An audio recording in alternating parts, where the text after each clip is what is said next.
네, 오늘 함께 보실 하나님 말씀 마태복음 6장 13절입니다. 마태복음 6장 13절 말씀 우리 다 같이 함께 읽겠습니다. 시작! 우리를 시험에 들게 하신 마시옵고 다만 악에서 구하시옵소서. 나라와 권세와 영광이 아버지께 영원히 있사옵나이다. 아멘. 네, 11월 달에 주기도문을 마무리를 하려고 했는데 기도의 내용의 간구로는 오늘이 마지막이에요. 근데 마지막 우리 가로쳐져 있는 나라와 권세와 영광이 아버지께 영원히 있사옵나이다. 이 부분은 다음 주에는 우리가 순별 찬양 축제에 함께 참석을 하기 때문에 우리 청년부 예배가 따로 없습니다. 그래서 오후 예배 함께 참석을 할 거예요. 그리고 그 다음 주에는 이제 전도 축제가 있죠. 전도 축제가 있어서 우리 주기도문의 마무리는 마지막 주에 총회하는 그 주간에 주기도문을 마무리하고 우리 총회를 할 수 있게 될 것 같습니다. 자, 오늘은 어떤 기도의 내용이죠? 오늘 문자 다 받으셨죠? 네. 문자를 받으면 보세요, 안 보세요? 보세요? 네. 보시면은 제목이 같이 들어가죠?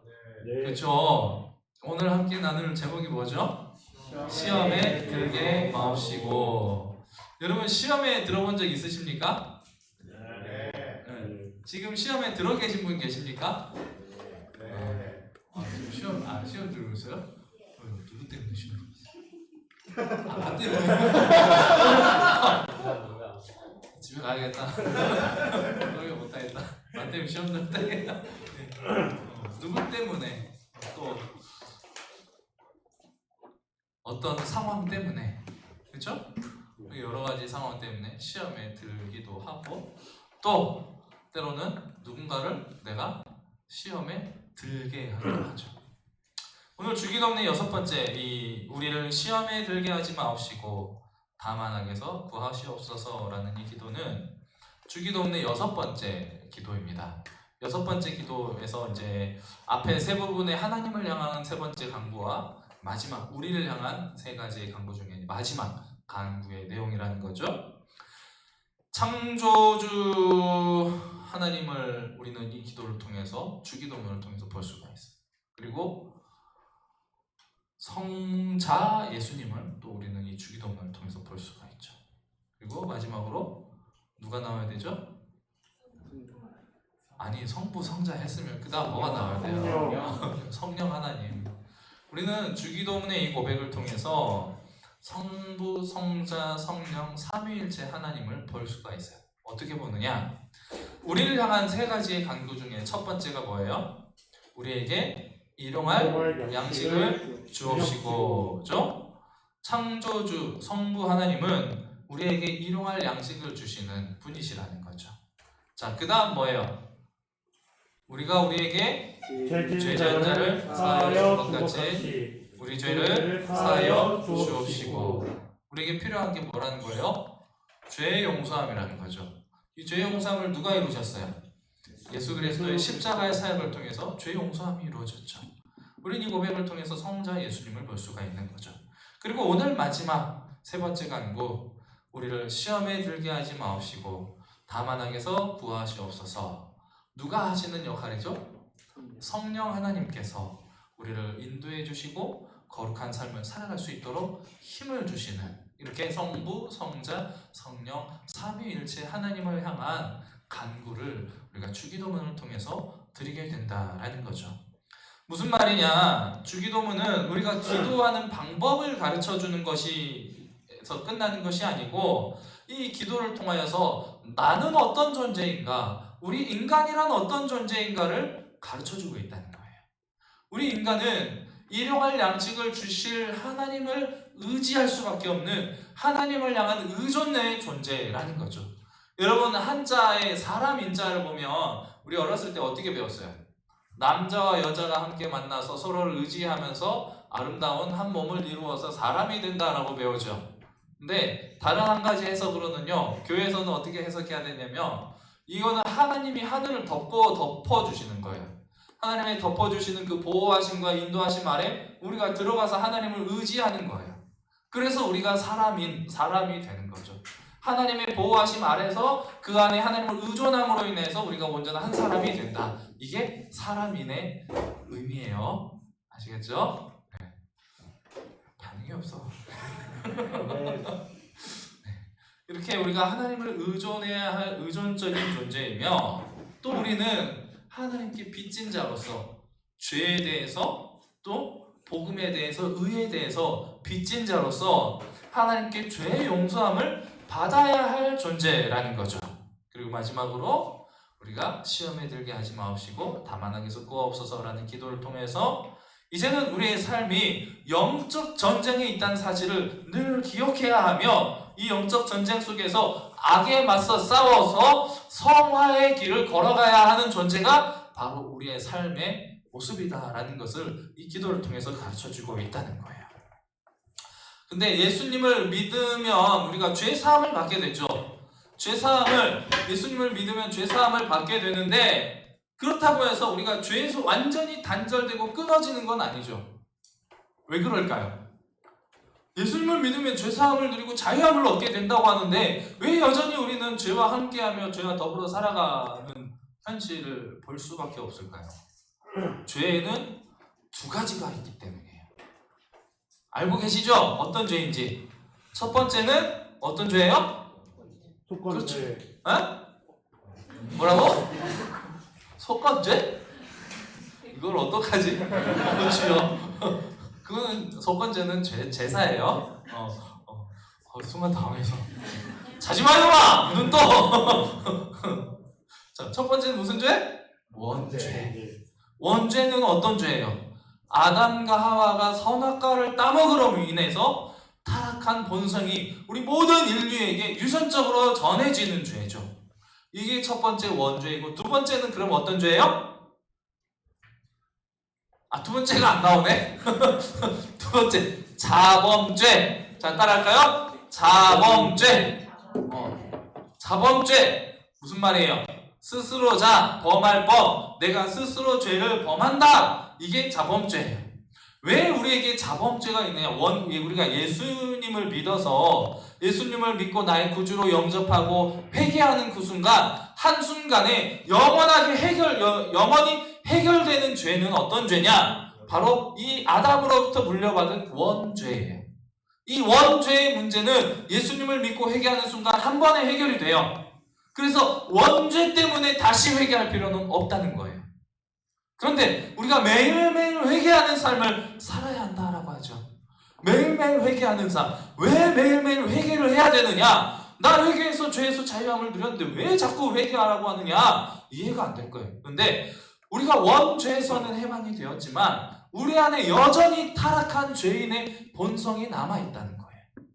이 타락한 죄의 본성이 남아서 그 죄의 형태가 우리의 삶 속에서 계속해서 여러 가지 다양한 형태들로 나타나게 된다는 거죠. 이 스스로 짓게 되는 나의 죄의 본성으로 인해서 나오게 되는 자범죄에 대한 회개는 매일매일 새롭게 이루어져야 한다는 거죠. 이 자범죄로 인하여서 우리가 인생을 살아가는 가운데에 여러 가지 시험이 닥쳐오게 되는 거예요. 여러 가지 어려운 상황들과 고통의 상황들, 유혹의 상황들, 또 나의 욕심에 드러나게 되는 이런 여러 가지 상황들이 나타나게 된다는 거죠. 그래서 성경에서는 이 시험에 대해서 세 가지 유형으로 나눠서 설명을 하고 있어요. 첫 번째가 뭐냐? 시련이나 아픔, 고통 등으로 표현이 되는 시험이에요. 대표적인 시험이 누구 있어요? 고통을 당한 사람. 아무 죄가 없었는데 고통을 당하고 모든 것을 잃어버렸던 사람이 있죠. 누구예요? 욥이라는 사람이 있죠. 모든 정말 성경에서 욥에 대해서 기록하기를 그는 당대의 의로운 사람이었다, 완전한 사람이었다, 하나님과 동행하는 사람이었다 이렇게 기록하고 있어요. 그런 욥이었는데 왜 하나님을 정말로 온전히 신뢰하고 의지하며 흠없는 아름다운 인생을 살았는데 왜 그가 이런 시험에 들게 되었느냐? 왜 이런 큰 고통을 받게 되었느냐? 아픔을 당하게 되었느냐? 재산을 다 잃어버립니다. 자녀들을 다 잃어버려요. 자기의 건강까지 다 잃어버려요. 왜 하나님께서 이런 고통을 주느냐라는 거죠. 이 시련 자체가 죄는 아니라는 거예요. 죄가 아니지만 근데 이 고통이 나에게 임함으로 인하여서 어떤 현상이 일어나는가? 이 고통 때문에 모든 세상의 주관자이시고 우리를 사랑하시는 분이 하나님이시라고 했는데 왜 하나님을 사랑하고 온전히 예배하기를 힘쓰는 나에게, 욥에게, 우리에게 이런 고통이 일어나는가 의심하면서 하나님을 향한 원망의 죄가 나타나게 된다는 거죠. 그리고 세상과 타협하면서 다른 존재를 의지하려고 하는 거예요. 지금까지 하나님을 의지하면서 살아왔는데 이 고통이 임했다면 이제는 더 이상 하나님은 내가 의지할 분이 안 된다. 다른 존재를 의지해보자. 다른 사람을 의지해보자. 이런 신앙에 벗어나는 행위들이 나타나게 된다는 거죠. 이 고통이 그래서 우리에게 시험으로 다가오게 된다는 거예요. 욥을 보세요. 이 고통이 어떻게 임하게 됐습니까? 하나님이 그에게 시험을 준 게 아니죠. 누가 시험을 줘요? 사탄이 그에게 시험을 주죠. 어떻게 시험을 줍니까? 이 고통을 줍니까? 하나님, 욥이라는 사람 보았죠? 하나님이 물어봅니다. 네가 세상을 그렇게 잘 떠돌고 다니다 왔으니까는 욥을 네가 알지? 그러니까 예, 잘 알죠. 그러니까는 하나님이 욥에 대해서 그렇게 막 칭찬을 해요. 그러니까는 사탄이 뭐라고요? 하나님이 축복해 주셔서 그런 거 아닙니까? 욥에게 고통을 줘보세요. 그러면 과연 욥이 끝까지 하나님을 믿고 의지하겠습니까? 라면서 욥의 믿음을 시험하기 위해서, 욥의 마음을 시험하기 위해서 이 고통을 주었다라고 성경은 이야기하고 있는 거예요. 그래서 이 고통을 통해서 근데 욥은 어떻게 했습니까? 끝까지 믿음을 지켰죠. 하나님을 향해서 원망의 말을 내뱉지 않았습니다. 자신에게 죄인이라고 공격하는 친구들을 향해서만 나는 의로운 삶을 살았다고 반박했을 뿐이지 하나님을 향해서는 단 한 번도 의심의 말, 원망의 말 하지 않았어요. 그래서 욥을 하나님이 끝까지 의롭다고 보신 거예요. 야고보서 1장 2절 말씀 우리에게 이렇게 가르쳐주고 있습니다. 내 형제들아, 너희가 여러 가지 시험을 당하거든 어떻게 하라? 온전히 기쁘게 여기라. 빨리빨리 띄워주세요. 자, 어떻게 하라고요? 시험을 당하거든 온전히 기쁘게 여기라. 우리가 이 세상을 살아가는 삶의 여정을 성경은 광야와 같은 인생이라고 종종 이야기를 합니다. 그래서 우리에게 출애굽기라는 성경을 보여주는 거죠. 이스라엘 백성들이 구원을 받아서 애굽에서 구원을 받아서 하나님의 약속하신 가나안 땅으로 가는 여정이 광야길이었죠. 그게 우리가 살아가는 신앙의 여정과 너무나 흡사하게 닮았다는 거예요. 우리가 애국과 같은 이 우상 숭배와 죄악이 만연한 이 세상 속에 살아가다가 예수 그리스도를 만나서 구원을 받아서 이스라엘 백성들이 홍해를 건넜던 것처럼 우리가 죄의 고개를 바다를 건너서 이제 하나님의 자녀로 하나님의 백성으로 새롭게 신분을 얻게 되었다는 거죠. 그런데 우리가 가야 할 길은 아직 멀어요. 이 광야와 같은 세상을 살아가는 동안 어디를 목표로 하며 걸어가는 거예요? 바로 하나님의 나라, 이스라엘에게 주신 가나안 땅이 목표였던 것처럼 우리에게는 하나님의 나라라는 천국이라는 목표가 있다는 거예요. 이 목표를 향해서 우리는 광야와 같은 험난한 인생의 여정을 걸어가고 있다는 거죠. 이 광야와 같은 인생 속에서 닥쳐오는 이 시험은 우리가 견뎌야 할 고난이고 이겨내야 할 시련이라는 것입니다. 이 시련에 대해서 또 예수님이 어떻게 이겨내셨는지 우리는 잘 알고 있죠. 예수님이 광야에서 40일 동안 금식 기도를 하고 마치고 딱 끝나자 누가 옵니까? 예수님에게? 역시나 예수님을 시험하기 위해서 사탄이 확 옵니다. 사탄이 예수님에게 첫 번째로 한 시험이 뭐예요? 예수님이 40일 동안 사람이 굶으면 눈에 뵈는 게 없어요. 뭐든지 막 다 먹을 걸로 보여요. 그래서 그런 상황에 있는 예수님에게 사탄이 뭐라고요? 너 배고프잖아. 이 허기짐을 이겨낼 수 있는 능력이 있잖아. 한번 네 능력으로 이 돌을 빵으로 만들어서 먹어봐라 라고 이야기를 하는 거죠. 이 당시 예수님의 눈앞에 놓여있는 돌들의 색깔을 여러분 잘 아셔야 돼요. 우리가 아는 색깔, 제주도 사람이 생각하는 돌은 무슨 색일까요? 까만색이죠. 여러분 우리 일상생활에 보이는 돌들은 무슨 색이에요? 회색이죠. 예수님이 보는 돌은 무슨 색이냐? 여러분이 앉아있는 의자 색깔이에요. 이 색깔이 무슨 색깔이에요? 이게 빵색이죠. 그 허기져 있는 예수님의 눈앞에 아른거려 있는 빵처럼 보이는 이 색깔의 돌을 가지고 그 빵으로 만들어서 먹어봐라 라는 거죠. 예수님 어떻게 하십니까? 예수님이 돌을 빵으로 만들어서 먹으면 이게 죄가 될까요? 죄가 되지 않을까요? 죄일까요? 죄가 아닐까요? 우리에게 닥쳐오는 이 고난을 통해서 오는 시험은요, 죄의 문제를 판별하기 위해서는 아니에요. 예수님이 돌을 빵으로 만든 게 무슨 죄가 되게 죄가 아니에요. 근데 무엇을 보느냐?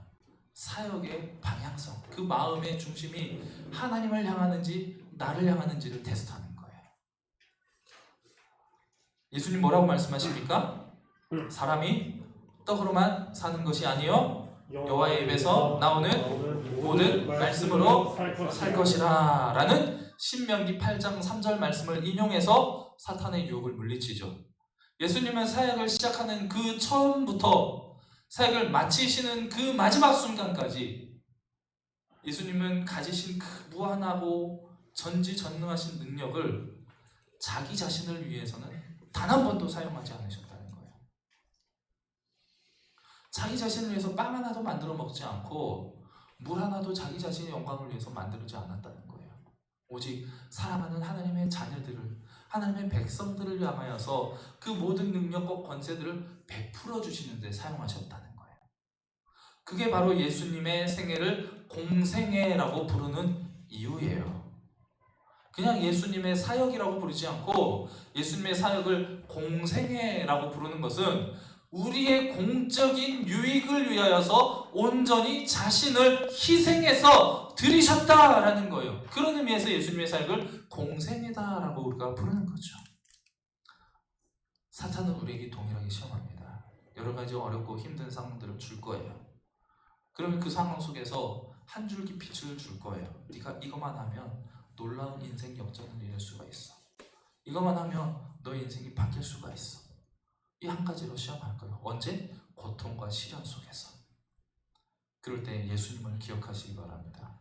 예수님이 자신을 위하여서 자신의 능력을 사용하지 않으셨던 것처럼 하나님이 주신 은혜와 모든 능력들과 풍성한 하나님의 경륜들을 나의 쾌락을 위하여서, 나의 유익을, 나의 즐거움을 위하여서 사용하지 않도록 여러분 정말 조심하셔야 돼요.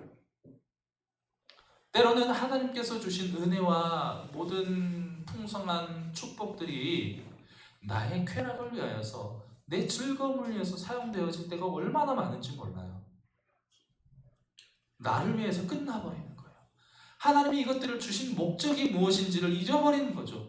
깨닫지를 못하는 거예요. 하나님 왜 이런 은혜와 은사들을 주신 거예요? 하나님의 영광을 나타내도록, 하나님께 영광 돌리도록, 하나님을 경배하고 하나님을 찬양하고 주의 복음의 사명을 감당하라고 주신 은혜와 축복들을 목적을 따라 사용하지 않고 자신의 영광을 위해서 사용하고 끝내버리는 것.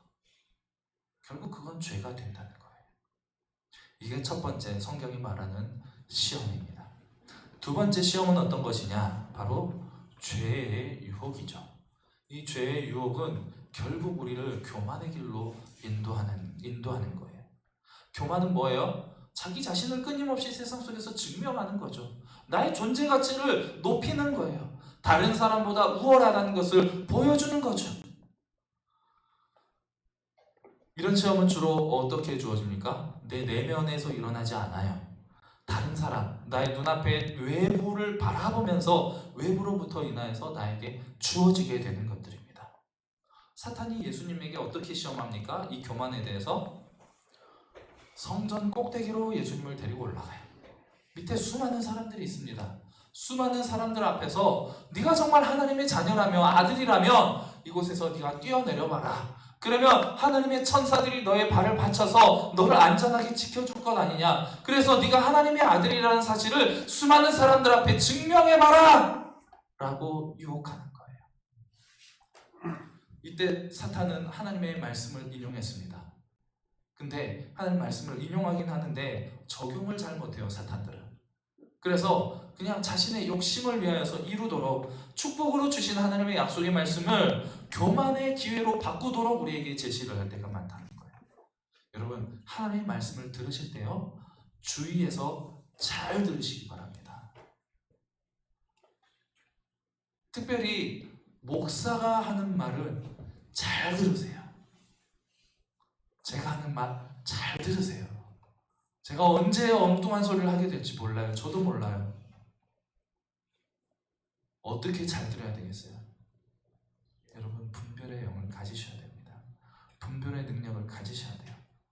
너무나 많은 성도들이요, 자신의 신앙에 대한, 스스로의 신앙에 대한 책임감이 없어요. 책임감이. 내 신앙을 내가 지키려고 하는 책임감이 없이 교회의 지도자에게, 누군가에게 이 책임감을 떠맡겨버리는 거예요. 그리고 나서 나중에 자기 양심이 걸리는 게 있어. 근데 이거 하면 안 되는 건 아는데 막 하고 싶어.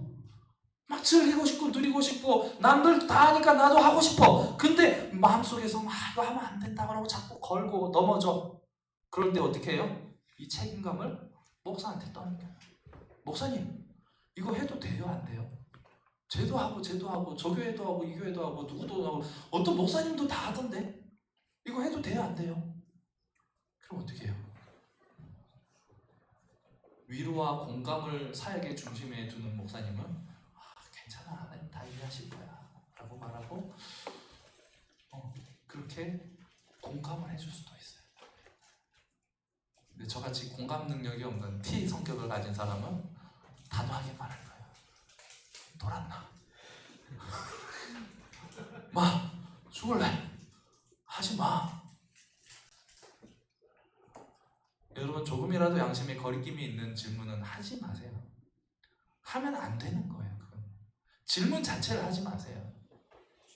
그냥 그거는 하나님 앞에서 그냥 하면 안 되는 거예요. 예수님은 어떻게 하십니까? 예수님은 죄의 본성을 가진 우리와는 다른 분이에요. 죄가 없는 분이죠. 완전한 인간이셨지만 예수님은 이 사탄의 유혹을 받게 됩니다. 그러면서 예수님을 향하여서 성전에서 뛰어내려가라, 너를 증명하라 라고 말을 할 때 예수님 뭐라고 대답하세요? 마찬가지로 예수님 완벽한 적용을 통해서 성경을 인용해서 말씀하세요. 주 너의 하나님을 시험하지 말라 하였느니라. 여러분, 우리에게 수많은 유혹들이 닥쳐옵니다. 수많은 유혹들이 닥쳐올 때요, 여러분, 이 유혹을 주는 것은 하나님이 아니고 나의 죄의 본성을 자극하는 사탄의 계략임을 잘 아시고 말씀으로 단호하게 물리치시기 바랍니다. 세 번째 시험은요, 나의 내면으로부터 일어나는 시험이에요. 외부에서 주어지는 유혹들이 있다면 나의 내면으로부터 샘솟듯이 내 스스로 나타나는 시험들이 있다는 거죠. 그래서 우리는 내 내면에서 이렇게 물 불릴듯이 일어나는 욕망과 욕심들, 교만한 마음들, 또 권력을 향한 욕심들, 이런 것들이 내 안에서 일어나는 것들을 마치 하나님이 주신 거라고 착각하면서 하나님이 나에게 시험을 주신다고 우리가 착각할 때가 있어요. 근데 하나님은 우리를 시험하시는 분이 아니시라는 것을 성경은 가르쳐주고 있습니다. 야고보서 1장 14절 말씀 우리 함께 읽어볼게요. 시작! 오직 각 사람이 시험을 받는 것은 자기 욕심에 끌려 유혹됨이니. 하나님이 우리를 시험하시는 게 아니라 자기의 욕심에 이끌려서 우리는 시험 속으로 알아서 들어간다는 거예요. 내가 시험 속으로 알아서 막 걸어 들어가고 있다는 거예요. 내 욕심에 이끌려서. 죄의 유혹은 우리 안에 존재하는 이 죄의 본성으로부터 나오는 거예요. 아까 말씀드렸던 좌범이 아니고 자범죄의 영향이 우리 안에 여전히 살아있어서 내 인생을 이 시험의 길로 이끌고 있다는 거죠. 사탄이 마지막으로 예수님을 시험한 게 뭐예요? 세상의 모든 부귀와 영화를 보여주면서 나를 경배해라. 그러면 이 세상의 모든 것들을 너에게 줄 것이다 라고 말을 하죠. 예수님이 이걸 받으실 분입니까? 주셔야 될 분입니까? 예수님은 오히려 예수님이 주셔야 될 분이에요. 세상의 모든 부귀와 영화와 권세들의 주인이 예수님이시거든요. 그런데 원래 주인이신 예수님께 사탄이 와서 나를 경배하면 너의 것을 너에게 주겠다라고 이야기하고 있는 거예요. 그때 예수님이 뭐라고 말씀하십니까? 주 너의 하나님을 경배하고 다만 그를 섬기라 라고 말씀하고 있죠. 우리가 하나님의 자녀로서 하나님의 모든 권세와 능력을 다 받았어요. 이미 모든 것이 다 우리의 것이에요. 우리는 온 우주의 주인이신 하나님의 자녀이기 때문에. 그래서 우리는 하나님의 자녀로서 무슨 일을 하든지 어디를 가든지 무엇을 생각하고 무엇을 행하든지 하나님의 자녀는 하나님의 방법으로 살아야 돼요. 근데 하나님의 자녀가 세상의 방법으로 살아가려고 하면 반드시 실패할 수밖에 없다는 거예요. 사탄이 예수님에게 준 나를 경배해라 라는 이 유혹은요, 어떤 말이냐면 하나님의 방법을 버리고 나의 방법을 따라서 세상의 방법을 따라서 살아가라 라는 거예요. 그러면은 세상의 부귀와 영화와 권세가 너에게 주어질 것이다. 세상의 것을 바라고 누리기 위해서는 세상의 방법을 따라라 라고 말씀하는 거죠. 마귀는 영향력과 목적 같은 여러 가지 정당한 이유들을 가지고 우리를 유혹합니다. 그래서 불법적인 수단도 마다하지 않게 만들고 수단과 방법을 가리지 않고 이 모든 것들을 너의 손에 집어넣어서 누려라 라고 이야기를 해요. 하나님의 사람은 하나님의 방법으로 일을 해야만 성공합니다. 그렇지 않으면 실패할 수밖에 없어요. 어제 성경 공부하면서 사무엘하 말씀을 통해서 다윗에 대한 이야기를 우리가 함께 나눴는데, 다윗이 이제 예루살렘을 정복하고 나서 다윗성을 지었어요. 다윗성을 아주 아름답게 궁전을 지어놓고 보니까 하나님의 언약궤가 너무 초라한 거예요. 언약궤가 저 시골에 묻혀 있는 거예요. 그래서 하나님의 언약궤를 자신의 성전으로 들고 올라오기로 계획을 합니다. 하나님의 언약궤로 옮길 때에는 반드시 하나님께서 가르쳐 주신 하나님의 방법대로 옮겨야 돼요. 언약궤는 제사장이 반드시 어깨에 메고 걸어서 옮겨야 돼요. 언약궤가 어깨 위에 올라간다 무슨 말이냐? 하나님의 말씀이 우리 어깨 위에 있어야 된다. 하나님 우리가 머리와 같은 존재이기 때문에 말씀이 우리를 지배하고 이끌어야 한다라는 의미가 이 속에 들어있는 거예요. 하나님의 뜻대로 하나님의 법대로 우리가 살아가야 하고 우리 모든 일을 행해야 된다라는 거예요. 그런데 다윗은 하나님의 방법에 관심이 없었어요. 처음에는 세상 사람들이 했던 방법대로 하나님의 언약궤를 옮기려고 해요. 처음에 언약궤를 블레셋이라는 나라에 빼앗겨서 블레셋에 큰 재앙이 임하게 됩니다. 그래서 블레셋 사람들이 이것이 하나님의 행한 일인가 생각해서 언약궤를 다시 이스라엘에게 돌려보내죠. 돌려보낼 때 어떻게 하느냐? 2마리 소가 끄는 수레에 실어서 언약궤를 돌려보내요. 이게 세상 사람들의 방법이었어요. 하나님의 방법을 알지 못했기 때문에 제사장을 불러올 생각도 하지 못했고 언약궤를 짊어지고 갈 제사장을 생각조차 하지 못했던 거예요. 세상 사람들은 하나님의 방법을 상상하지 못하는 거예요. 그런데 다윗은 하나님의 방법을 알고 있었어요. 율법에 대해서 잘 알고 있었고 언약궤를 어떻게 옮겨야 될지 다 배운 사람이에요. 그런데 자신의 영광을 위해서 언약궤를 사용하고자 하니까 처음에는 하나님의 방법에 관심이 없었던 거예요. 그래서 블레셋이 했던 방법을 똑같이 이용합니다. 소가 끄는 수레에 언약궤를 실어서 다윗성으로 이동을 하게 돼요. 그때 하나님이 언약궤를 치시죠. 소가 날뛰어서 수레가 흔들리고 언약궤가 엎어지게 됩니다. 엎어지는 모습을 보고 웃살하는 사람이 하나님의 언약궤를 붙들어요. 이것 또한 하나님의 방법이 아니에요. 사람의 힘으로 하나님의 진노를 막으려고 해요. 그러니까 어떻게 돼요? 웃사가 그 자리에서 즉사를 해요. 이 모든 상황들을 지켜본 다윗이 하나님 앞에 슬퍼하며 언약궤를 멈춥니다. 그리고 다시 하나님한테 회개하고 하나님의 방법을 구하죠. 제사장을 불러와서 제사장들이 어깨에 메고 언약궤를 들고 올라가는 동안 하나, 둘, 셋, 넷, 다섯, 6발짝 딱 걸어갔을 때 안전하다 판단되어서 그 자리에서 하나님께 제사를 드리고 경배를 합니다. 그리고 제사장들이 안전하게 무사히 언약궤가 다윗성으로 옮겨지는 그 모습을 보면서 다윗은 어떻게 해요? 하나님 앞에 기뻐 뛰며 춤추며 찬양해요. 감사해요. 이게 하나님의 방법이에요. 여러분, 세상을 살아가는데 세상이 우리에게 요구하는 방법을 따라가려고 하면 우리는 실패할 수밖에 없습니다. 이것이 시험에 들어가는 길이에요. 세상의 방법을 따라가는 게. 우리에게 주어지는 이 모든 쾌락과 교만과 권력, 이 3가지 유혹은 처음부터 마귀의 속임수라고 성경 우리에게 가르쳐주고 있습니다. 창세기 3장 6절 말씀 보면 사탄이 하와를 유혹하면서 저 선악과를 먹으면 네가 하나님과 같이 된다라고 이야기를 듣고 나서 선악과를 바라보니 시선이 바뀌죠. 마음이 바뀌어요. 행동이 바뀌어요. 여자가 그 나무를 본즉 먹음직도 하고 보암직도 하고 지혜롭게 할 만큼 탐스럽기도 한 나무인지라. 여자가 그 열매를 따먹고 자기와 함께 있는 남편에게도 주매 그도 먹은지라.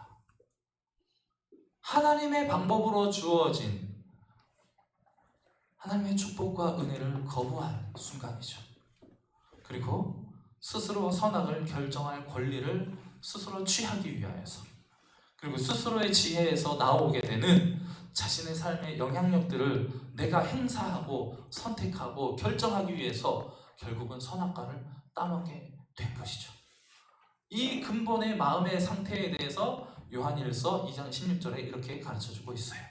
이는 세상에 있는 모든 것이 육신의 정욕과 보암직도 하고 안목의 정욕과 육신의 정욕과 먹음직도 하고 안목의 정욕과 보암직도 하고 지혜롭게 이생의 자랑 지혜롭게 할 만큼 탐스럽기도 한 나무인지라. 다 아버지께로부터 온 것이 아니요 세상으로부터 온 것이라. 세상이 우리에게 던지는 미끼의 유혹, 하나님이 아니라 자기 자신을 사랑하도록 만드는 것, 이러한 상황 속에서 시험에 들게 하지 마옵소서라는 기도가 주는 의미가 무엇인가 우리가 잘 생각해 봐야 된다는 거죠. 하나님이 우리를 시험에 들게 하시는 분이기 때문에 그것을 우리에게 닥쳐오는 모든 시험을 멈춰주세요라는 기도를 드리는 게 아니라는 거예요.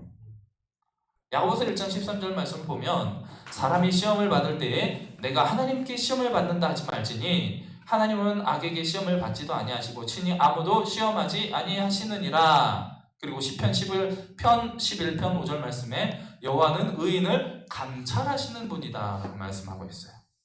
하나님은 우리를 감찰하고 지켜보고 계시지만 우리를 억지로 유혹해서 죄의 시험에 빠지게 만드는 분이 아니라는 거예요.